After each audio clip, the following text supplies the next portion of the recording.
اب یہاں نوٹ کیجئے، سہو فی الصلاۃ اور سہو عن الصلاۃ، ان دونوں میں زمین و آسمان کا فرق ہے۔ نماز میں سہو تو ہم سے بھی ہو جاتا، کہیں 2 رکعت کے بعد جو ہے آپ قعدے کے لیے نہیں بیٹھے اور کھڑے ہو گئے، ہو گیا سہو، حالانکہ بیٹھنا چاہیے تھا تحیات کے لیے۔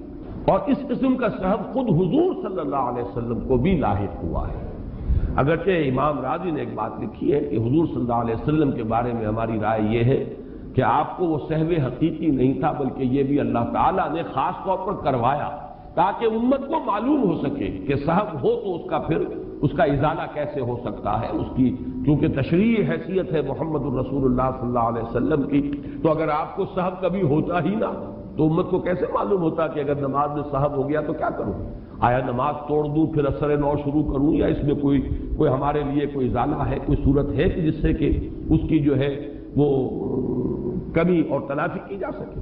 تو سہو فی الصلاۃ وہ ہے، لیکن سہو عن الصلاۃ تو بالکل اس کے مقصد سے غافل، اس کا نظام انہوں نے غتربود کر دیا، اس کی اصل مقصد جو ہے اس کو ختم کر دیا، یہ ہے سہو عن الصلاۃ۔ اس میں البتہ طبعا ہمارے بھی وہ لوگ ضرور آ جائیں گے جو تارک الصلاۃ ہیں، جنہیں ہوش ہی نہیں نماز کسے کہتے ہیں، جنہیں پتہ ہی نہیں چلتا عصر کا وقت کب آتا ہے کب گیا، مغرب کا وقت کب ہوا کب ختم ہوا، فجر کا وقت کب ہوا، دن کا پورا جو نظام الاوقات ہے اس میں نماز کا کوئی مقام سرے سے ہے ہی نہیں، تو وہ تو عن الصلاۃ تو غافل ہے، وہ تو الذین هم عن صلاتهم غافلون میں وہ لوگ لازماً آ گئے۔ لیکن سہو فی الصلاۃ، نماز آپ پڑھ رہے ہیں لیکن وہاں کہیں بھول ہو گئی، وہ بالکل مختلف شے ہوگی۔ لیکن غافل ہو جانا، مطلقاً تارک ہو جانا، یا پڑھنا تو گندے داغ پڑھنا، اس کی کوئی التزام نہ کرنا، اس کی پابندی نہ کرنا، یا وقت گزار کر پڑھنا، بالکل آخری وقت میں ایسے ایک حدیث میں الفاظ آئے ہیں کہ وہ شخص وہ جو آخری وقت تک انتظار کرتا ہے، یعنی عصر کی نماز پڑھنے میں، یہاں تک کہ جب سورج غروب ہونے لگتا ہے اور شیطان کے 2 سینگوں کے مابین آ جاتا ہے تب وہ ٹھونگے مار لیتا ہے، جیسے کہ مرغا جو ہے وہ ٹھونگ مارتا ہے جب وہ کوئی دانہ چگتا ہے، تو ایسے اس کا سجدہ ہوتا ہے، ٹھونگے مار کر اور نماز پڑھ لیتا ہے۔ یہ نماز حقیقت میں نماز نہیں، جیسے کہ ایسے ہی شخص کو ایک حضور نے دیکھا تھا، تو دیکھا اس نے جس طریقے سے سجدہ نہیں صحیح کیا، تعدیل ارکان نہیں تھی، تو آپ نے فرمایا صلی فإنک لم تصلی، جاؤ نماز پڑھو، تم نے نماز نہیں پڑھی۔ اس غریب کو پتہ نہیں تھا، ایسی نماز کہیں سیکھی ہوگی، کوئی بدوی اعرابی ہوگا، وہ پھر آیا، اس نے پھر ویسے نماز پڑھ دی۔ حضور نے پھر دیکھا، پھر فرمایا صلی فإنک لم تصلی، یہ نماز نہیں پڑھی تم نے، جاؤ نماز پڑھو۔ تیسری مرتبہ پھر یہی ہوا، پھر اس نے آخر ہاتھ جوڑ دیے کہ حضور مجھے بتائیں کیسے نماز پڑھوں۔ تب آپ نے وضاحت کی کہ یہ ہے ہر رکن کو صحیح صحیح ادا کرو، سکون کے ساتھ، وقار کے ساتھ سجدے میں جاؤ، تو جب تک تمہاری کمر سیدھی نہ ہو جائے یا پرسکون نہ ہو جاؤ، اٹھنا نہیں ہے، بیٹھنا ہے تو پھر کمر سیدھی ہو جائے، بالکل سکون کی کیفیت آ جائے، پھر جو ہے دوسرا سجدہ ہوگا۔ اسی طرح رکوع کا معاملہ ہے، رکوع سے اٹھنے کا معاملہ ہے۔ کیا نماز کے دوران قرآنی و مسنون دعائیں پڑھی جا سکتی ہیں؟ اصل میں نوافل میں تو آپ یہ کر سکتے ہیں، فرائض میں اگر ان چیزوں کا اضافہ کریں گے تو اس سے حیت کے بدلنے کا اندیشہ ہے۔ فرائض کو ان کی اسی اصل حالت میں رکھیے، البتہ نوافل میں دعائیں مانگیں، البتہ قرآنی دعا جو ہے وہ اگر بدلی ہوئی الفاظ کی شکل ہو جائے تو دوسری بات ہے، ورنہ وہ سجدے اور رکوع میں نہیں مانگی جا سکتی۔ رکوع اور سجدے میں قرآن مجید کی آیت نہیں پڑھی جا سکتی۔ ہاں کھڑے ہوئے آپ پڑھیں، قومے میں پڑھیں، جب آپ رکوع کے ساتھ کے بعد اٹھتے ہیں اس میں کریں، یا دونوں سجدوں کے درمیان بیٹھ کر کریں، تو اس میں یہ کہ قرآنی دعائیں بھی انسان پڑھ سکتا ہے۔ اگر پڑھی جا سکتی ہے تو کہاں کہاں، یعنی سجدہ رکوع یا قیام وغیرہ میں پڑھی جا سکتی ہے۔ میں نے عرض کیا نا کہ سجدہ اور رکوع میں نہیں، قرآنی، البتہ عام دعا آپ مانگ سکتے، اللہم اغفر لی وارحمنی، اللہم اغفر لی وارحمنی، آپ یہ دعائیں کیجئے، سجدے میں پڑھے ہوئے جتنی چاہے تو آپ کریں، رکوع میں کریں، لیکن یہ کہ جو قرآنی دعا ہوگی ربنا آتنا فی الدنیا حسنۃ وفی الآخرۃ حسنۃ وقنا، یہ سجدے میں یا رکوع میں نہیں، یہ آپ صرف قومے میں یا دونوں سجدوں کے درمیان۔ کیا قرآنی اور مسنون دعاؤں کے علاوہ بھی نماز میں دعائیں مانگی جا سکتی ہیں؟ کیا اردو میں بھی نماز میں دعائیں مانگی جا سکتی ہیں؟ میرا یہ خیال ہے کہ اس سے اجتناب مناسب ہے۔ میں اگرچہ اس کے بارے میں کوئی حکم نہیں لگا رہا ہوں، لیکن یہ مناسب نہیں ہو۔ ویسے یہ ہے کہ نماز کے علاوہ آپ کو کس نے روکا ہے دعا سے؟ دعا آپ 24 گھنٹے مانگیے، ہر وقت مانگیے، لیٹے ہوئے مانگیے، بیٹھے ہوئے مانگیے، کھڑے ہوئے مانگیے، باوضو مانگیے، بے وضو مانگیے، جس طرح مانگیے۔ دعا مانگنے میں تو کوئی رکاوٹ نہیں ہے، لیکن نماز میں ذرا اسی کا اہتمام کرے۔ جس کے لیے فرمایا ایک حدیث میں، وہ جو 7 قسم کے انسان ہیں جن کو اللہ قیامت کے دن خاص اپنے عرش کے سائے تلے جگہ دے. ان میں سے ایک وہ بھی ہے رجل ذکر اللہ خالی ففاضت عیناہ، تخلیے میں، علیحدگی میں، خاموشی سے جب وہ بیٹھا ہوا تھا اس نے اللہ کو یاد کیا اور اللہ کی محبت اور اللہ کی خشیت سے اس کی آنکھوں سے آنسو بہے. یہ اللہ کا ہجر ہے.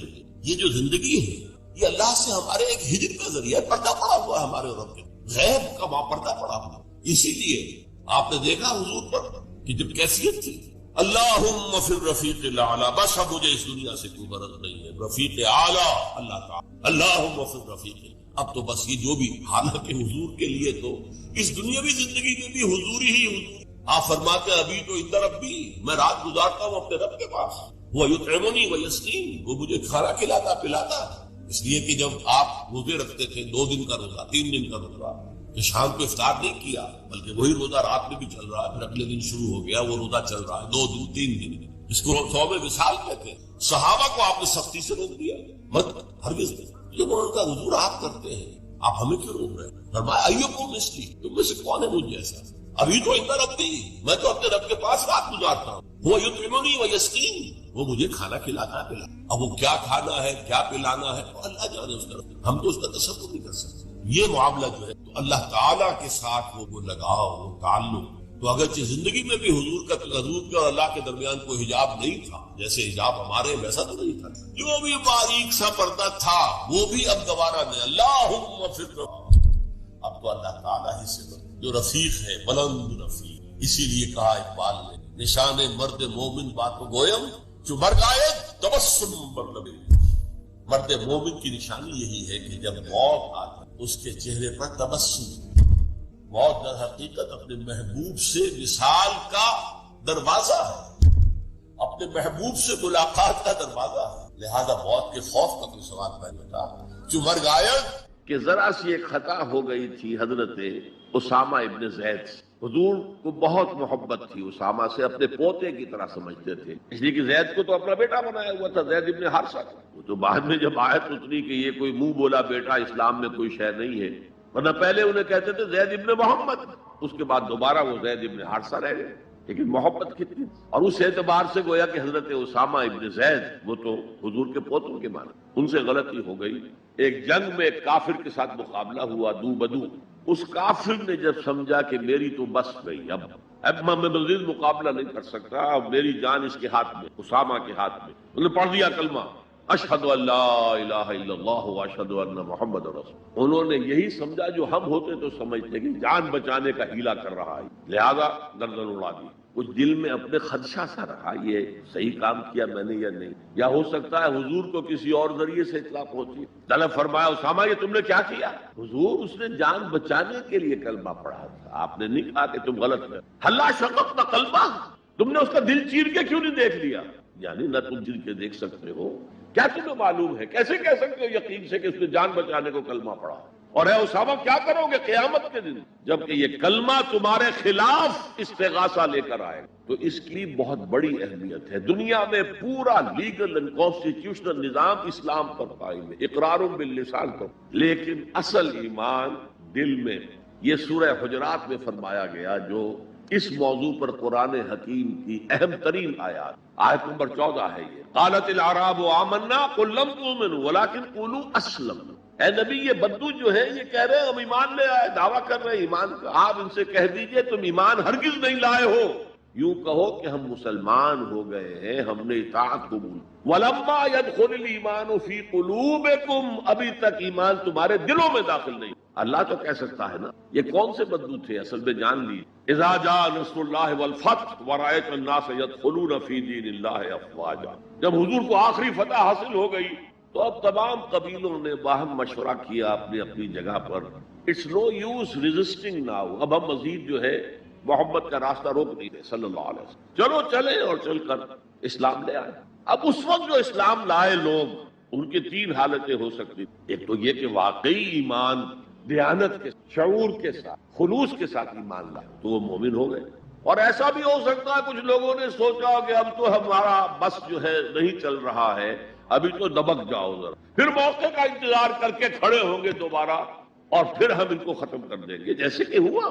حضور کے انتقال کے بعد کتنے بڑے بڑے فتنے اٹھے، جھوٹے نبی کھڑے ہو گئے، مانعین زکوٰۃ کھڑے ہو گئے۔ تیسرا کہ نہ تو مثبت طور پر ان کے دلوں میں ایمان تھا، نہ منفی طور پر دھوکہ دینا مقصود تھا، بس ٹھیک ہے سب جا رہے ہیں ہم بھی ایمان لے آتے ہیں، نہ ایمان نہ نفاق۔ وہ پہلے جنہوں نے دھوکہ دینے کے لیے اور ٹائم گین کرنے کے لیے اور اس لیے کہ اب ہمارا بس نہیں چل رہا ہے، پھر دیکھیں گے، پھر کھڑے ہوں گے، جو انہوں نے یہ کیا وہ منافق، جو صدق کے دل سے ایمان لائے وہ مومن، درمیان میں وہ جو رہ گئے وہ مسلم تو ہے، منافق بھی نہیں ہے، مومن بھی نہیں۔ اس بحث پر ایک عنوان قائم کیا ہے امام ابن تیمیہ نے، اثبات الاسلام بغیر الایمان، بغیر ایمان کے اسلام کا اثبات۔ اس لیے کہ جب قرآن یہ کہہ رہا ہے قالت الاعراب آمنا قل لم تؤمنوا ولكن قولوا اسلمنا ولما يدخل الايمان في قلوبكم، لیکن اگر تم اللہ اور اس کے رسول کی اطاعت کرتے رہے تو ہم تمہارے اعمال میں سے کچھ کمی نہیں کرتے۔ اس کا مطلب کیا ہوا؟ منافق تو نہ ہوئے، اگر منافق ہوتے تو منافق کا تو کوئی عمل قبول نہیں، لہذا نہ مومن نہ منافق بلکہ مسلم، صرف مسلم۔ آج کے مسلمانوں کا آپ اگر جائزہ لیں کر عظیم اکثریت 1,00,000 میں سے 99,999 اس کیٹیگری میں فال کر۔ ایمان کہاں ہے؟ یقین کہاں ہے؟ ہر شخص اپنے گریبان میں جھانکے مرنے کے بعد جی اٹھنے کا یقین ہے؟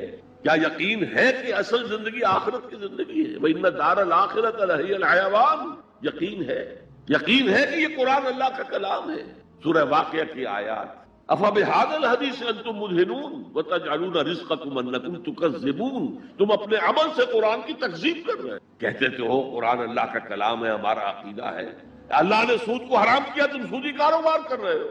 ما آمن بالقرآن من استحل محارمہ، کوئی ایمان نہیں ہے قرآن پر اس شخص کا جس نے اللہ کی حرام کردہ شے، قرآن کی حرام کردہ شے کو اپنے لیے جائز کیا۔ تو یہ ایمان ہے اصل میں وہ شے جو دل میں دا، چنانچہ یہاں تو نفی کی گئی نا اس کی، تم اپنے آپ کو مسلمان کہہ سکتے ہو، مومن نہیں۔ لیکن صحابہ کرام جو سچے اور پکے مومن تھے ان کے بارے میں کیا فرمایا؟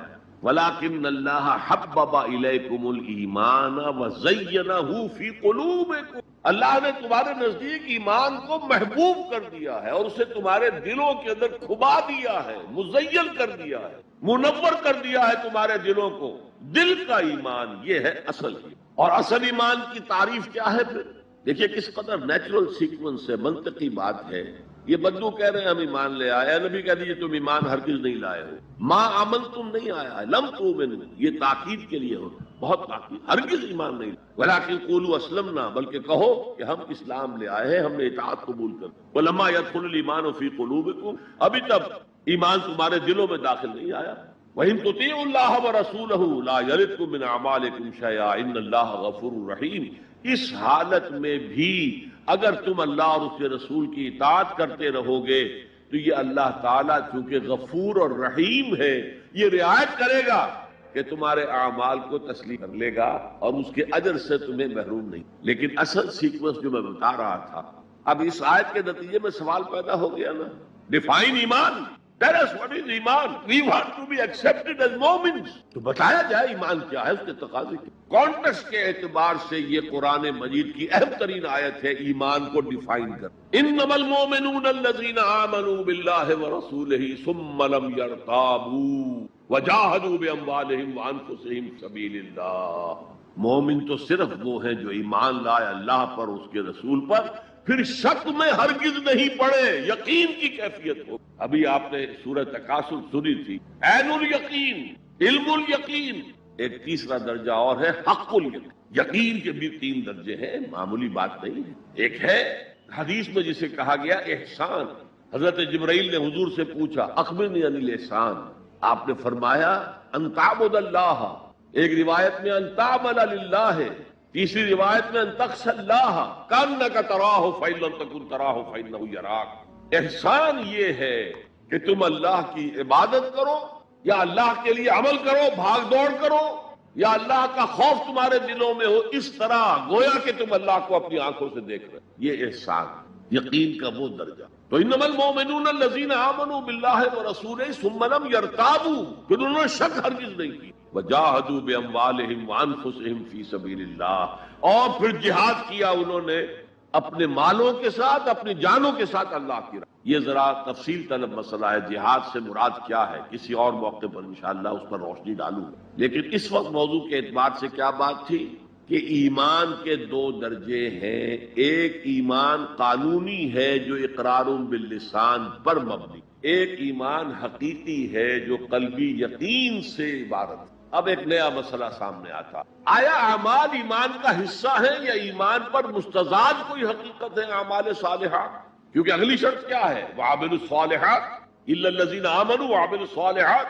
اب اس میں آپ کو شاید حیرت بھی، ہمارے دو سب سے بڑے امام اس میں بالکل متضاد آراء رکھتے. امام ابو حنیفہ کہتے ہیں عمل ایمان کا حصہ نہیں، وہ ایک علیحدہ ایڈیشنل چیز، اور وہ نہ گھٹتا ہے نہ بڑھتا ہے، ایک سٹیٹ میں رہتا. یہ ہے رئیس الفقہاء اور سید المحدثین امام بخاری کہتے ہیں الایمان قول وعمل ویزید وینقص. ہے نا متضاد بات؟ ایمان تو قول اور عمل کے مجموعے کا نام ہے.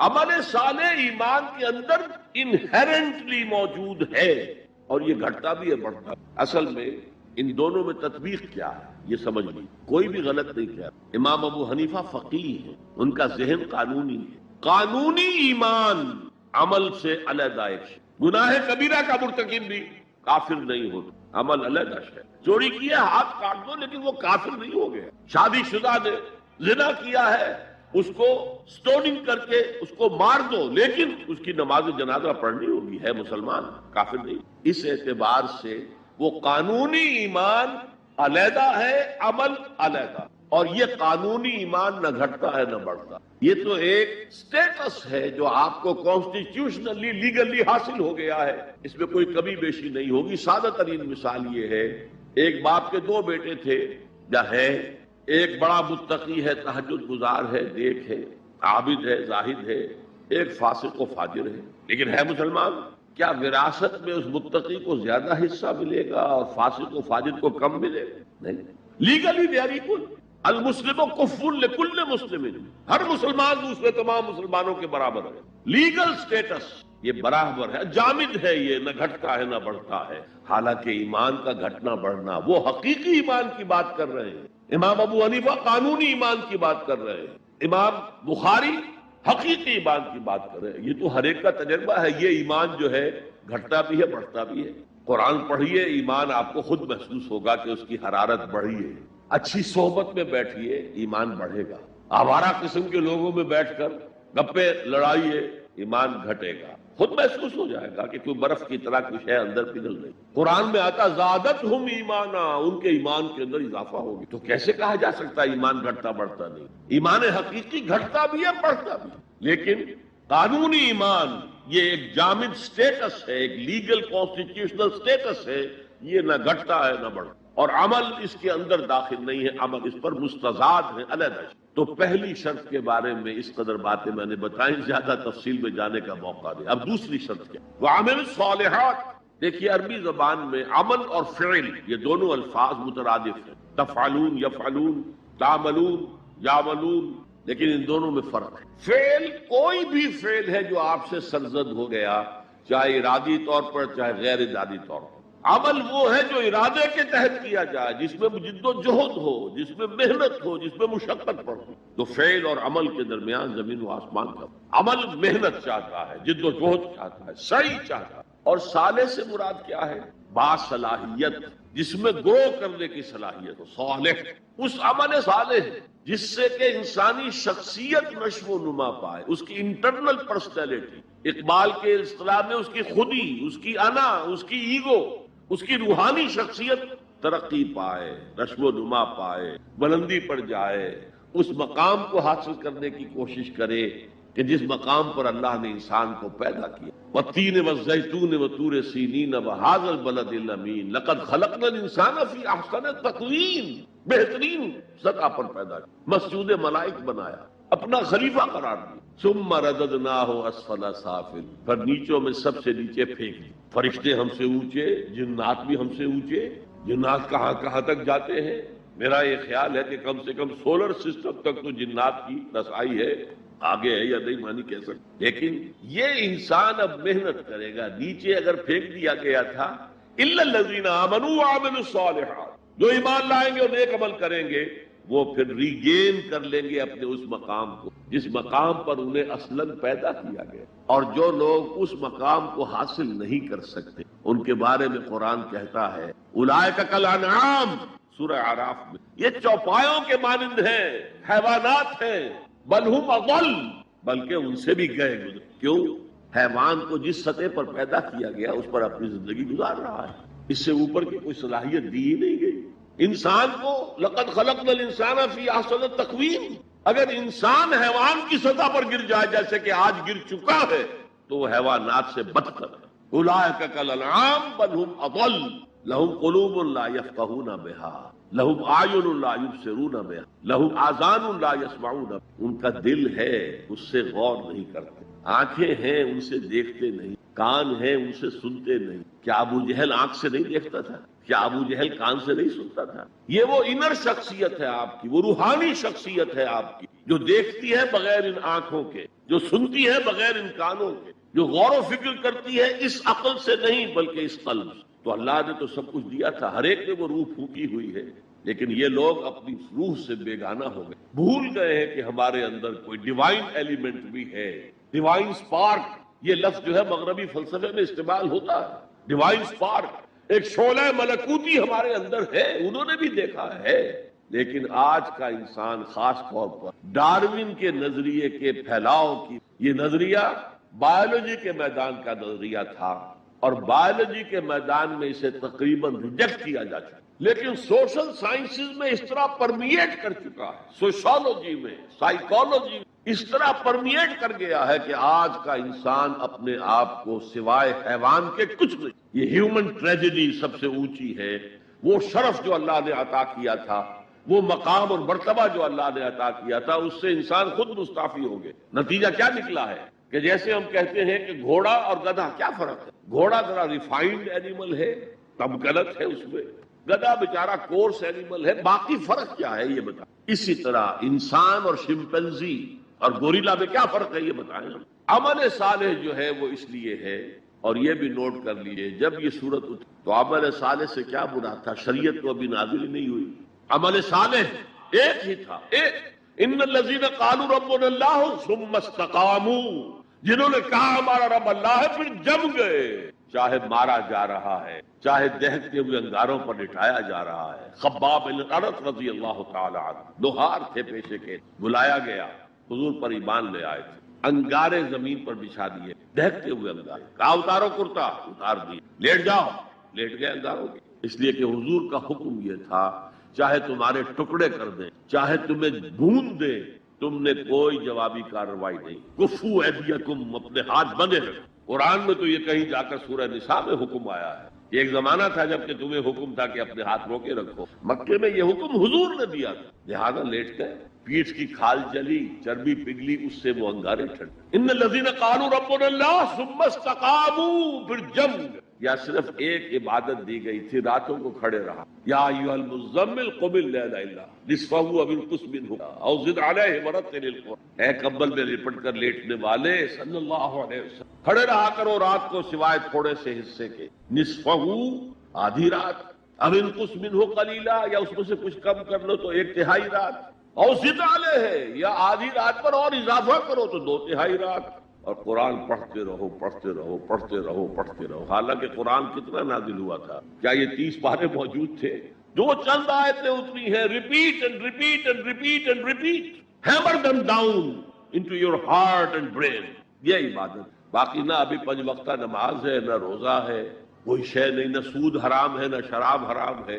تو عمل الصالحات اب ہمارے سامنے جب آئیں گے تو اس کے 2 حصے ہیں. ایک بیسک ہیومن موریلٹی، وہ چیزیں جو تمام ادیان، تمام مذاہب، تمام فلسفوں کے اندر مشترک ہے. جھوٹ بولنا برا ہے، سچ بولنا اچھا ہے. وعدہ پورا کرنا اچھا ہے، وعدہ خلافی کرنا برا ہے. کسی کی ضرورت پوری کر دینا اچھا ہے اور کسی کو جھڑک دینا برا ہے. والدین کی خدمت کرنا اچھا ہے اور اس سے اعراض کرنا برا ہے. کون نہیں جانتا؟ یہ تو ہے بیسک موریلٹی جو مکی صورتوں میں شروع میں آئی ہے، بہت بہت تکرار کی. ارأیت الذی یکذب بالدین فذلک الذی یدعو الیتیم ولا یحض علی طعام المسکین. کیا تم نے دیکھا اس شخص کو جو جزا و سزا کا منکر ہے، آخرت کا منکر ہے؟ وہی تو ہے جو یتیم کو دھکے دیتا اور مساکین کو کھانا خود کھلانا تو درکنار، کسی اور کو بھی کہنے کو تیار نہیں ہے کہ کھانا کھلا دو۔ پتہ نہیں پلٹ کر وہ کہہ دے تم کیوں نہیں کھلا۔ ویل لکل ہمزۃ لمزہ، ہلاکت ہے ہر اس شخص کے لیے جو رو در رو عیب چینی کرتا ہے یا پیچھے برائی کرتا ہے، طنز کرتا ہے۔ ویل لکل ہمزۃ لمزہ الذی جمع مالا وعددہ، مال جمع کرتا ہے، گنتا رہتا ہے، اب میرا بیلنس شیٹ یہاں آ گیا ہے، اب بیلنس شیٹ یہاں آ گیا ہے، پہلے اتنے کروڑ کے ایسٹس تھے، آج اتنے کروڑ کے۔ اسی حساب کتاب میں بیسک ہیومن موڈلٹی اور شریعت کے احکام یہ دونوں آئیں گے۔ اب وہ شریعت پوری ہو چکی محمد رسول اللہ صلی اللہ علیہ وسلم پر، اب ہمیں اس پر عمل کرنا ہے، اور یہ کوئی بوجھ نہیں ہے، یہ ہماری شخصیت کی نشو و نما کے لیے۔ میں ایک مثال دیا کرتا ہوں، آپ کسی پہاڑی اسٹیشن کی طرف جا رہے ہوں، گرما کا صدر مقام کوئی ہوتے ہیں پہاڑی، شملہ ہوتا تھا کبھی، تو آپ دیکھیں گے سڑک پر جا بجا نشانات لگے ہوئے، یہاں سپیڈ کم کر لو ورنہ ٹرن ایسا آ رہا ہے کہ ہو سکتا ہے کہ سپیڈ کم نہ ہو تو تمہاری گاڑی جو ہے وہ سیدھی کھائی میں جائے۔ تو یہ جو کوششن یہ اس کی بھلائی کے لیے ہے۔ آدمی کہ خامخواہ ہمارے اوپر پابندی لگا رکھی ہے، نہیں، تمہاری بھلائی کے لیے، شریعت تمہاری بھلائی کے لیے ہے، تمہاری شخصیت کے صحیح نشو و نما کے لیے ہے، تاکہ تم اس مقام پر پہنچ جاؤ جس مقام پر کہ اللہ تعالیٰ نے تمہیں پیدا کیا۔ والتین والزیتون وطور سینین وہذا البلد الامین لقد خلقنا الانسان فی احسن تقویم۔ اچھا، اب ذرا چند احادیث حقیقی ایمان کے اعتبار سے میں نے آپ کو بتایا، امام بخاری کے نزدیک عمل علیحدہ نہیں ہے ایمان کا جز، اور بے شمار احادیث اس پر دلالت کرتے۔ حضور فرماتے ہیں صلی اللہ علیہ وسلم، واللہ لا یؤمنو واللہ لا یؤمنو واللہ لا یؤمنو، خدا کی قسم فلاں شخص مومن نہیں ہے، خدا کی قسم وہ مومن نہیں ہے، خدا کی قسم وہ مومن نہیں۔ صحابہ لرز گئے، کانپ گئے، کون ہے بدبخت اور شقی جس کے بارے میں اللہ کے رسول 3 مرتبہ اللہ کی قسم کھا کر کہہ رہے کہ وہ مومن نہیں؟ پوچھا گیا من یا رسول اللہ، اللہ کے رسول کون؟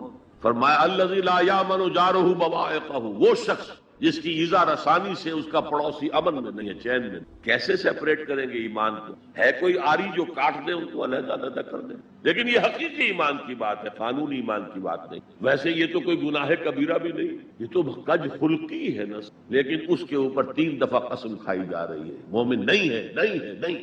فرمایا لا یزنی الزانی حین یزنی وہو مومن، کوئی زانی حالت ایمان میں زنا نہیں کرتا۔ وہ ایمان 2 کوڑی کا نہیں کہ جو دل میں موجود ہو اور پھر کوئی شخص زنا کرے، تو کیا قیمت ہے اس ایمان کی؟ 2 کوڑی نہیں۔ ولا یسرق السارق حین یسرق وہو مومن، اور نہ ہی کوئی چور جب چوری کرتا ہے تو وہ مومن ہوتا۔ ولا یشرب الخمر حین یشرب وہو مومن، اور نہ کوئی شرابی شراب پیتا ہے تو اس وقت مومن ہوتا، مومن نہیں۔ ہاں توبہ کر تو ایمان واپس آ جائے۔ الا الذین تابوا وآمنوا وعملوا الصالحات وعملوا عملا صالحا فاولئک یبدل اللہ سیئات حسنات، ہاں جو گناہ کرنے کے بعد توبہ کرے اور ایمان لائے، تجدید ایمان کرے، اس لیے کہ گناہ کی وجہ سے ایمان زائل ہو گیا۔ ویسے بعض احادیث سے یہ بھی معلوم ہوتا ہے کہ جب وہ گناہ کر رہا ہے اس وقت وہ ایمان دل سے نکل جاتا، لیکن ایک پرندے کے مانند اس کے سر پر چکر لگا، جب گناہ سے فارغ ہو جاتا ہے تو ایمان واپس۔ یہ اللہ کا بڑا فضل اور کرم ہے، جیسے کہ وہاں کہا گیا تھا کہ ایمان تو نہیں لائے ہو پھر بھی وَإِن تُطِيعُوا اللَّهَ وَرَسُولَهُ لَا يَلِدْكُم مِّنْ أَعْمَالِكُمْ شَيْئًا إِنَّ اللَّهَ غَفُورٌ رَحِيمٌ۔ اگرچہ تم مومن نہیں ہو لیکن اس حالت میں بھی اگر تم اللہ کی اور اس کے رسول کی اطاعت کرتے رہو گے تو اللہ تمہارے اعمال کے اجر و ثواب میں کوئی کمی نہیں کرے گا۔ کیوں؟ اللہ غفور ہے، رحیم۔ یہ اس کی شان غفاری، شان رحیمی کا صدقہ ہے۔